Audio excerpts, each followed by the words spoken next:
हमारे पास वो लोग आते हैं जिनको बिल्कुल साइनस नाक बिल्कुल बंद पड़ा है। आप उनसे बेचारे कुछ खारिज ही कुछ हो नहीं हो रहा, वो जोर भी लगा रहे हैं और बड़ा जोर लगा रहे हैं तो काला सा छोटा सा बलगम कहीं को लोथड़ा, नाक से भी जोर लगाया, बार बार इवन के समटाइम ब्लड आना शुरू हो जाता है। तो उसके लिए हमने एक नुस्खा बनाया है जो इस्तेमाल करेंगे तो फौरी तौर पर जो साइनसाइटिस हो जाता है, यहाँ पर रेशा जम चुका है, इधर जम चुका है और मरीज़ का सांस लेना मुश्किल हो रहा है, बेचारा मुंह खोल के सांस है, नाक से सांस ही नहीं आ रहा, तो उसके लिए आप जो 3 अज्जा का नुस्खा है आप इस्तेमाल करें, फौरी तौर पर ये साइनसाइटिस क्लियर होना शुरू हो जाता है, यहाँ जमा बलगम क्लियर होना शुरू हो जाता है और मरीज़ ठीक हो जाता है। तो उसके लिए आपने लेना है, एक तो आपने मलट्ठी लेनी है जी, ये मलट्ठी इस तरह की मिलेगी आपको। मुझे लगा ये भी मलट्ठी की फॉर्म में। नहीं, ये रहमत खताई है, रहमत का, हाँ। रहमत खताई और ये मलट्ठी है। ओके, ये मलट्ठी आपने लेनी है जी।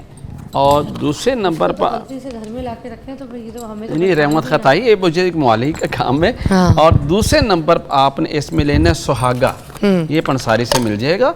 इसी शक्ल में इसको पाउडर कर ले, पाउडर करके या तवे पर रख लें तो इसका वाटर जो वेपोरेट हो जाता है, ये बिल्कुल खुश्क हालत में आपके पास पाउडर मिल जाता है। नहीं भी करना चाहिए तो एज इट इज़ भी इसको ग्राइंड करके इस्तेमाल कर सकते हैं। अच्छा, तो दूसरे नंबर पर आप ये है और तीसरे नंबर पर चीज़ जो इसके अंदर फिर आपने ये रहमत खताई डालनी है। ठीक है, यानी आपने मलट्ठी, रहमत खताई और सुहागा, ये 3 चीज़ें बराबर वज़न में लेके इनको ग्राइंड करके आधी आधी चम्मच दिन में 3 बार लेंगे तो ये जितना भी ड्राई हो चुका था, बिल्कुल खुश्क हो चुका था, नाक बंद हो चुका था, सांस लेना मुश्किल हो रहा था, आप ये लेंगे फौरी तौर पर ये साइनसाइटिस को क्लियर कर देगा। अब बच्चे भी बिल्कुल क्लियर हो। और वो बच्चे जिनकी छाती छां कर रही है, बाहर माँ परेशान बैठी है, उसको नेबुलाइज करवाने जा रहे, बार बार नेबुलाइज हो रहा है, आप ये इस्तेमाल करेंगे तो उनको बार बार नेबुलाइज करवाने की जरूरत नहीं पड़ेगी।